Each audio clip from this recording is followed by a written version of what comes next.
Caloric restriction, super easy way. If you have an inflammatory disease, if you have active pain, neuralgia, or any algia, algia means pain, fibromyalgia, neuralgia, whatever. Cephalgia, who knows what that is? Cephalgia. You know? Headache.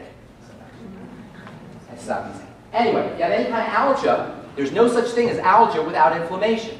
There's no such thing as inflammation without toxicity.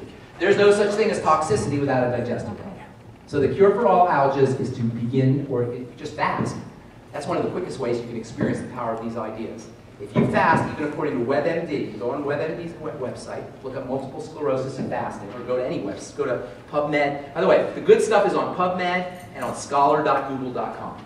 That's where the good stuff is. And, you know, you still have to be a scientist and wade through a lot of information, but there's no advertising on there. If you go on PubMed or scholar.google.com and Google multiple sclerosis and fasting, you'll see many studies that talk about the reduction of multiple sclerosis symptoms in fasting.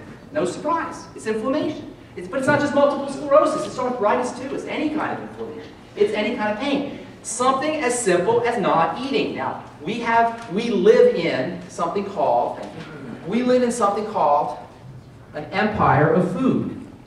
Did you ever hear this? Empire of food. Throughout history, we've had many empires. The Sumerian Empire, the Persian Empire, Roman Empire, European Empire, Russian Empire, Chinese Empire, American Empire. Guess what all these empires had in common? Food. And what kind of food? Grain. Specifically. All empires, in fact, civilization itself occurred simultaneously with the development of grains. And one of the coincidences throughout history is that the greatest empires are associated with grain. Interesting. Not only that, but civilization itself began with grain. Do you know, in history, the Sumerian Empire just appeared? Nobody has any idea how this thing appeared. So history goes back, recorded history goes back 12,000 years or so, 14,000. They keep backing it up a little bit. But the recorded history goes back. But what they can't figure out is how after the Ice Age, all of a sudden there was this great empire with laws and courts and farming and military and from nowhere. Do you guys know this? They were called Sumeria, which, by the way, was located in Mesopotamia, in Iraq, in Iran, that whole area where we're still screaming and fighting over.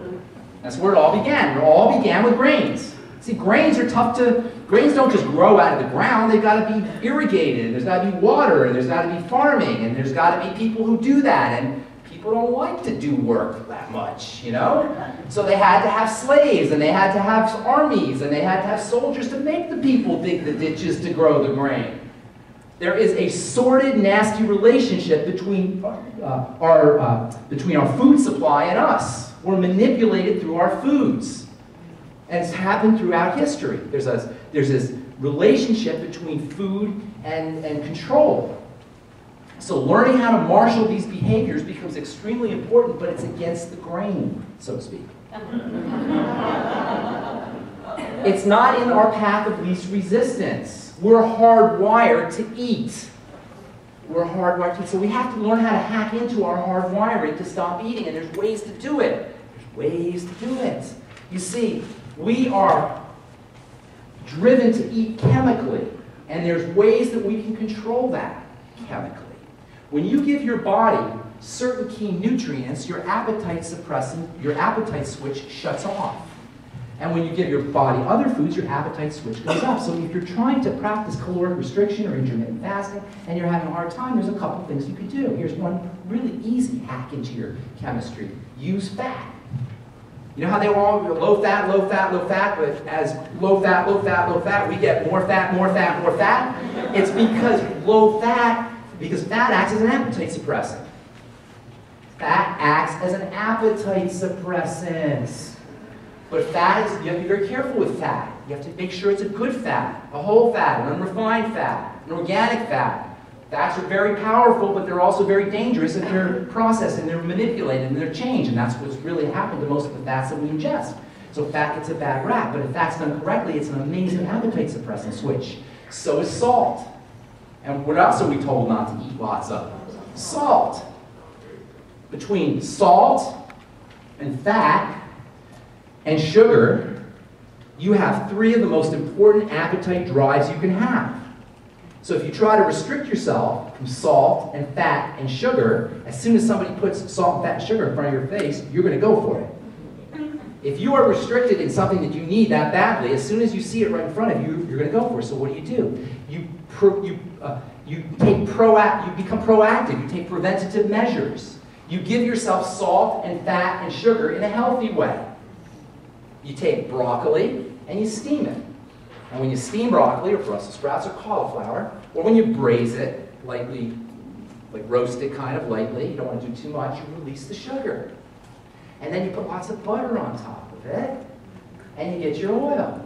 And then you put lots of Celtic sea salt on top of it, and it is the most delicious snack you've ever had in your life, and your kids will eat it. Because it hits all your hot buttons.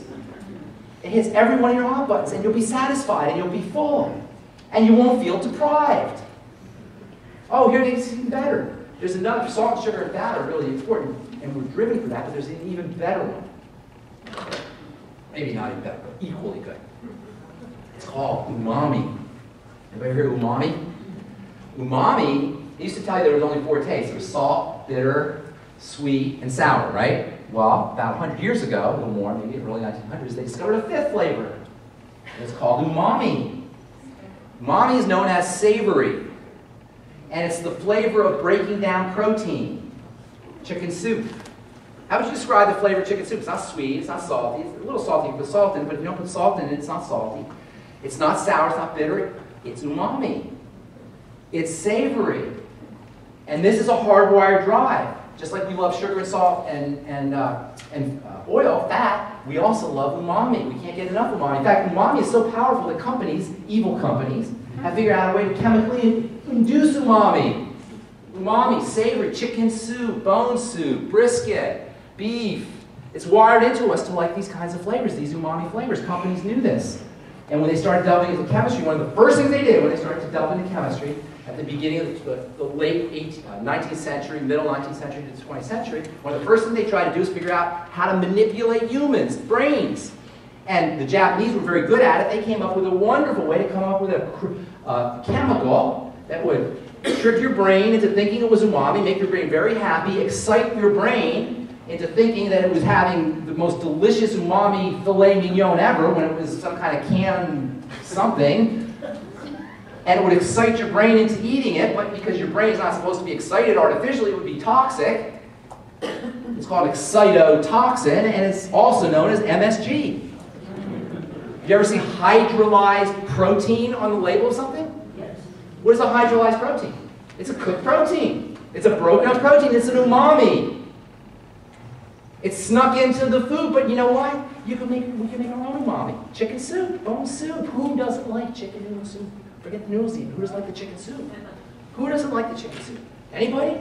You ever hear somebody say they don't like chicken soup? Why? It's umami. You don't like chicken soup. Oh, you've got one. Not generic. That's all one. So, but you like something else that's umami. Brisket is umami. You must like brisket or chicken, like roasted chicken. All of that. What is that flavor? You know there's a flavor. You can't put your finger on it necessarily, but it's a flavor. It's umami.